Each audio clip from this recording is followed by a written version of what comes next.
It's November 1st. That makes it the first day of the individual health insurance open enrollment period ending on December 15th. I'll show you how to use healthcare.gov and tell you how tricky it actually is. You can either get more benefits at lower price, or you can make thousands of dollars of errors. Coming up next.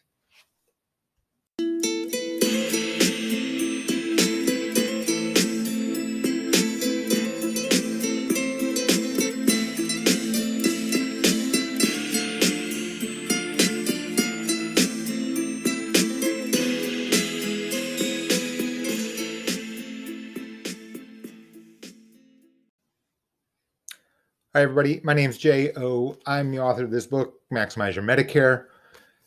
It's available everywhere, Amazon, bookstores, pretty much anywhere. Official website for the book, www.maximizeyourmedicare.com. Lots of links there, information, ways to ask me questions. Let's get off that. Okay, so November 1st through December 15th is the individual health insurance open enrollment period. Now, again, for persons who have watched the channel, subscribe to the channel, please do so right over there. I think that's the right area. Anyway, please do that. You'll see that my message is that health insurance is a financial contract. Medicare, a specific type of health insurance, okay?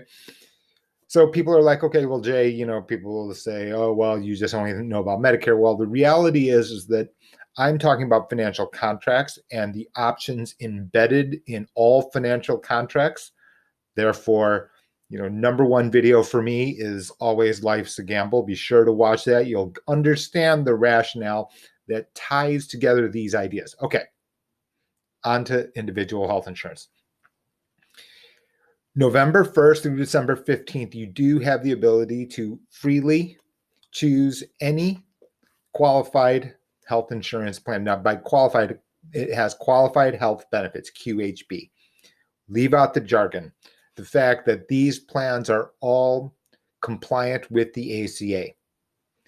What I'm going to do here is going to take a look at the screen. Here is the healthcare.gov website there on the screen. There we go.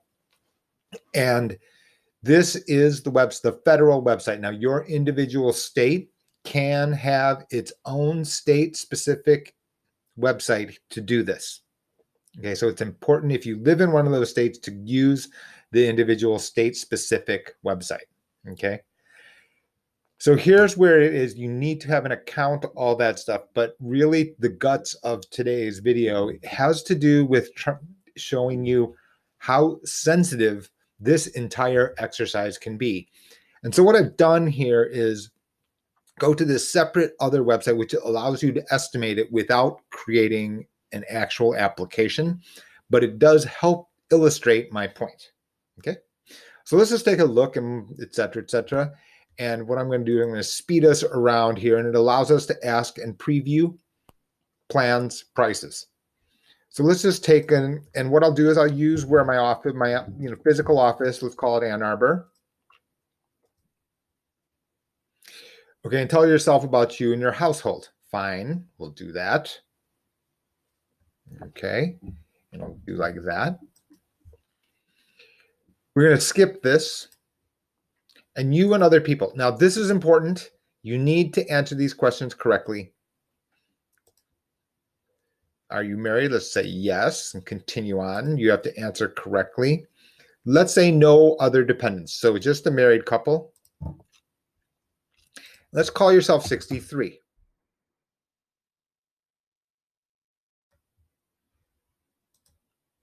Spouse, let's call you 62.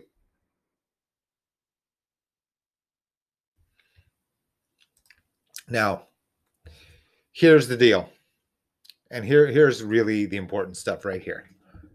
What do you think your household income will be in 2021? Now, let's just call yourself $60,000. You can see it. Your estimated savings here on premium for the two of you can be this, as you can see here on this slide, $941 a month. Okay. But now let's go back and let's go to edit your estimated income. So you remember I put 60,000 before.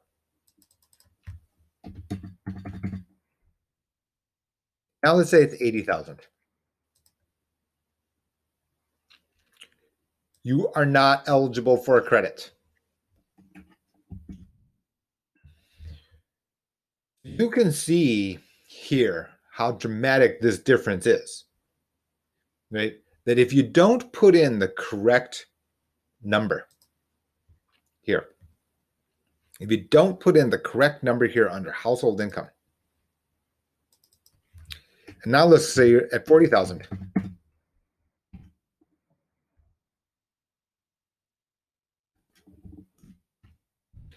The difference here, right, is $230 a month, right? It was $941 versus $1177, $230 a month times 12, right? So you're talking about $2,800 difference in premiums by misestimating what your estimated household income in 2021 is. You could say, well, Jay, why don't I just underreport? No, because what ends up happening is then you end up filing taxes. And if you have underreported your income, that means you have gotten too large a subsidy, right? Too large a tax credit, premium tax credit. This is a premium tax credit. Remember that. By accepting too high a credit, you will have to pay a tax penalty later. Okay. This is creating all sorts of issues and gives you a very good sample of why this is so sensitive. Now,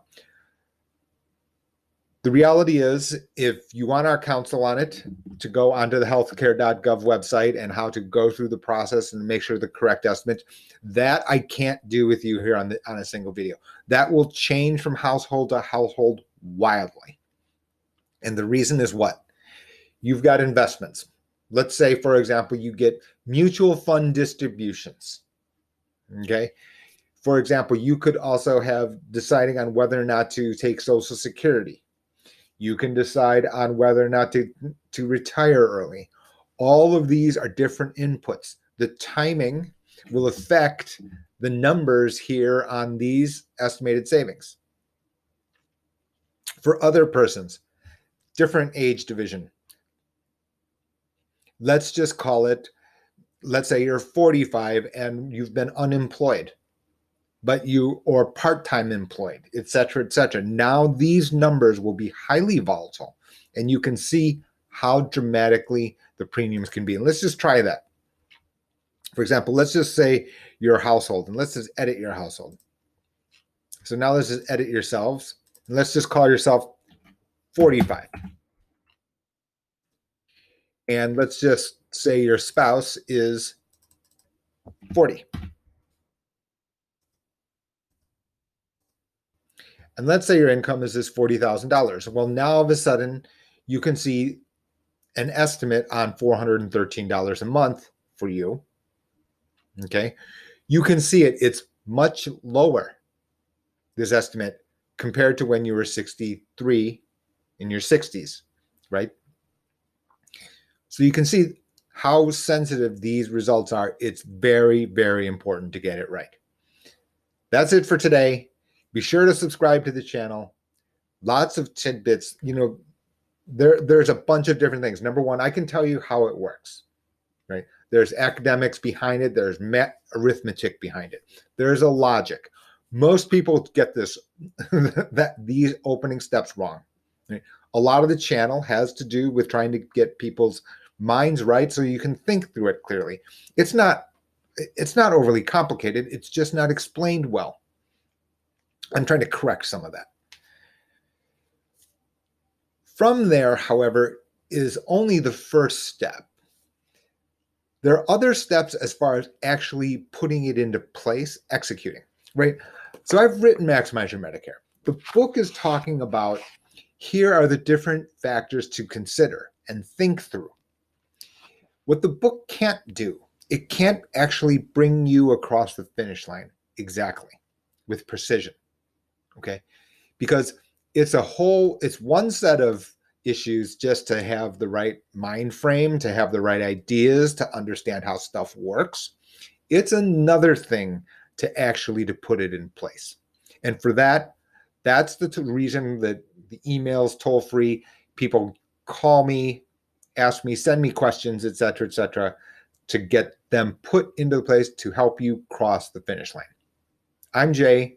Hope you've enjoyed today's video. Please like and subscribe. I always forget to do that. I'm kind of too embarrassed to really ask that aggressively because I don't really like,